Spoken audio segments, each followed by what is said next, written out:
As some may classify a push-up as a simple skill to perform, individuals may not realize their requirements in order to perform a push-up accurately. A push-up is an exercise performed in a prone position with the palms down and under the shoulders. The individual must raise and lower the body while keeping the back straight and supporting the body on the hands and feet.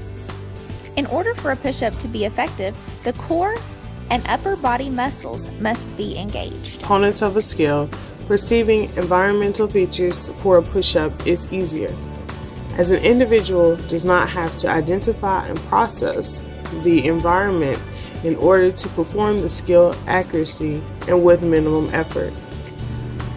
When concerning the decision on what to do and how and when to do, most understand the general idea of a push-up. However, they may not understand the correct technique and definition of a push-up.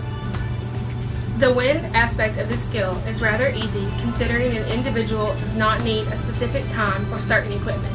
A push-up can be performed at any time, anywhere. As some understand the concept of a push-up, individuals may still need assistance in knowing which muscle groups to engage and well as proper form in order to gain the most benefit from the skill. When classifying a push-up, it is a serial skill. A serial skill encompasses a group of discrete skills which have a beginning and end that come together to perform a more complicated skill action. The order and completion of various skills are crucial for the performance of push-ups. The speed-accuracy trade-off is vital to understand and acknowledge when performing a skill. Push-ups performed quicker tend to have less structure, decreased accuracy, and less effectiveness. In a push-up, maintaining structure and increasing time provides increased benefit to the skill being performed. Slower push-ups enable accuracy by detecting and correcting errors. Slower push-ups also provide more benefit due to engagement in muscle groups for a longer period of time. Abilities versus skill plays a large role in a push-up. Ability is genetics and unmodifiable. Skill is proficiency at a task. Those who are athletes and perform push-ups on a regular basis are going to be able to perform the skill at a more advanced level. If an individual uses upper body and core body strength daily, the skill may require less energy expenditure than someone who is new at this technique. While practicing can make a difference, it is only to a certain extent. As a push-up requires many movements, as well as various motor programs and muscle groups, it will come more naturally to those who are athletes or more physically fit. As muscle groups are crucial in performing a push-up, as well as exemplifying accuracy at the skill, we decided to ask a physical therapist her thoughts and recommendations.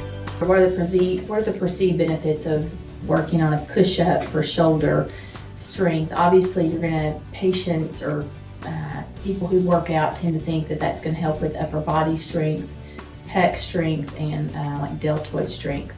There's certain exercises that you can use to help improve upon your push-up and your form. What people maybe don't realize is how much core is involved with doing a push-up. So core is your abdominal strength and your hip strength and your low back strength. So it's real important when you're working on a patient or maybe an athlete who wants to be able to perform a push-up or return to that type of activity, that you work on a lot of stabilization of the core. So you would add some abdominal work in, also some low back work in, and also stabilization of the scapula. So the scapula, there are 16 muscles that are attached to the scapula.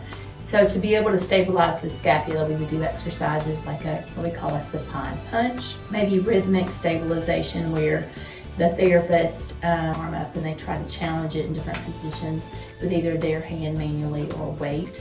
And other things that we work on are inchworms and planks. Planks is a great exercise for stabilization, working the shoulders, and helps with your push-up form. We see a lot of shoulder dysfunction and or shoulder injuries. So it's a very common diagnosis we see in physical therapy. It's probably one of my favorite things to treat.